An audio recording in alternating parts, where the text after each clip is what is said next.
was saying something about oil contracts, and looking at this 2014 benchmarking report, it said oil contracts in Nigeria are shrouded in secrecy. What is the secrecy? Well, I think I'm not sure. Shrouded in secrecy seems to be is a bit extreme. I mean, I think that there isn't the sort of openness that one would expect in the management of a resource that is the mainstay of our economy. I think that's how I would put it, and I think that part of the reason is the lack of independence of the NNPC. That still has a measure of political influence involved in its operations and so on. The process by which the group general managing director is appointed is a political one. ExxonMobil will advertise a position that's vacant, for example, and take the best person that they can find globally.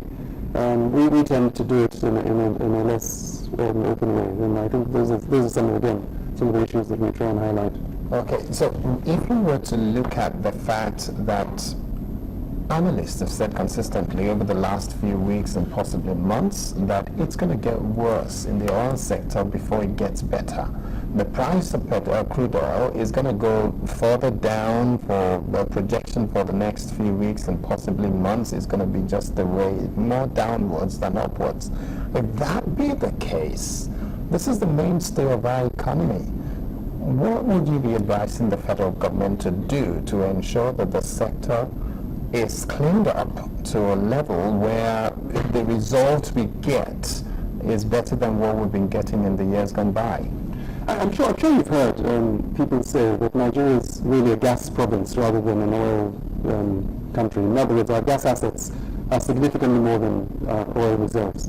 And so one of the things we should be doing is developing our gas assets. And I think one of the reasons why electricity is still so comatose. Yes, is because we're developing electricity based on gas-powered turbines.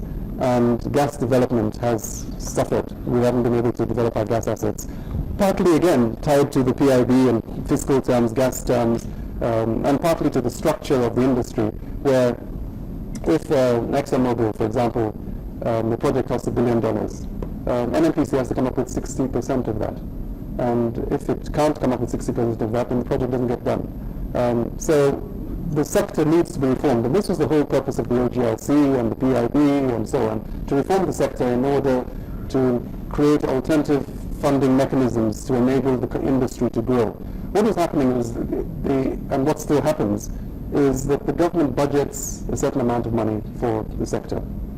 So if the NNPC and its partners determine that in this year, fiscal 2015, we need to spend $10 billion, okay, for us to be able to do this project, that project, that project, that project. NNPC has to come up with $6 billion, and the IOC comes up with 4. Now, if NNPC says, well, I only have 3, then what happens? You scale down the projects to accommodate what NNPC has, so the IOC is then doing 2. That's not a recipe for growth.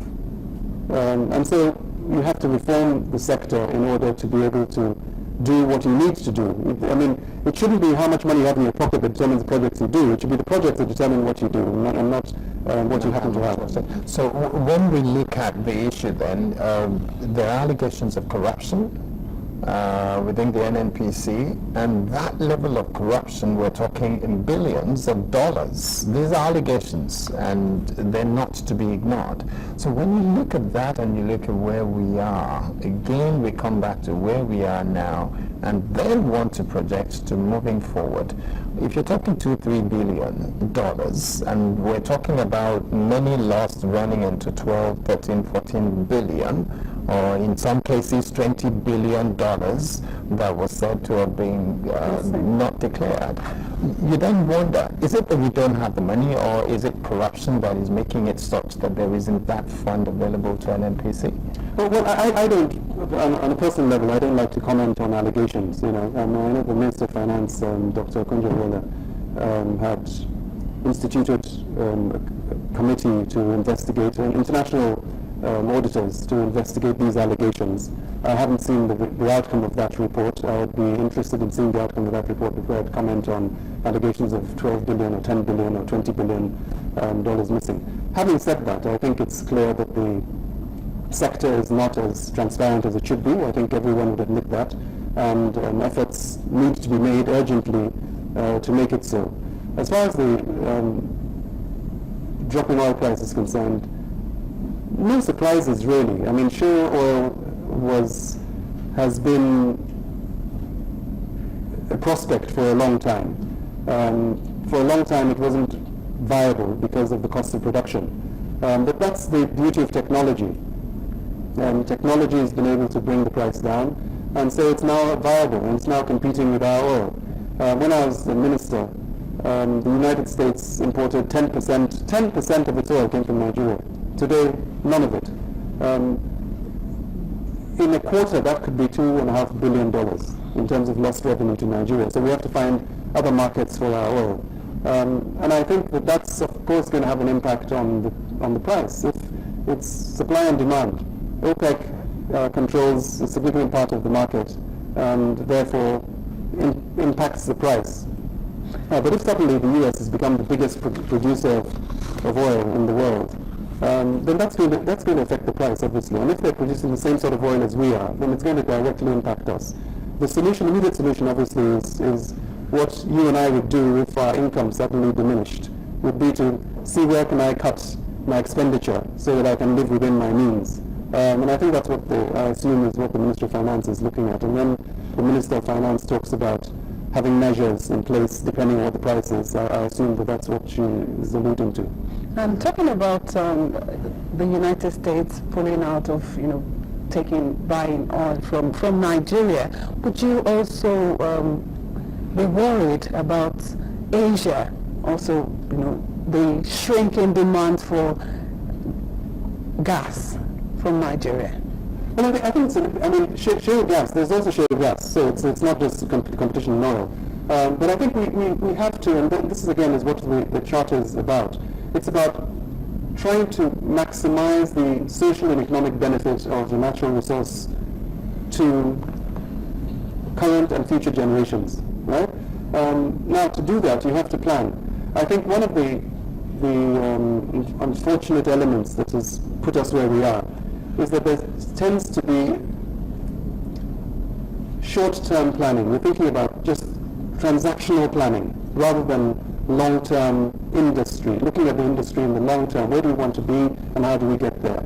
As opposed to the next deal and just doing the deal and not seeing how it's going to impact on the future. And I think that's your question, I think, alludes to that you have to look at this is the global industry. And if we don't get our act together, there are a lot of new oil provinces now. East Africa is a new oil province. I mean, even in West Africa, Ghana, Central Africa. Now, if investors in this sector choose, they have $10 billion to invest in fiscal 2015, and Nigeria isn't ready for the investment because our fiscal terms aren't in place, etc., etc., etc., and they take this $10 billion and invest it in Ghana. When we get our fiscal things in place, maybe during the 8th National Assembly, the PIB is passed, this investor doesn't have another $10 billion to invest in Nigeria. He's busy trying to realize his investment in Ghana. So it's urgent. It's urgent for us to put things in place, both in terms of regulations, in terms of policies, in terms of laws, to be able to attract investment.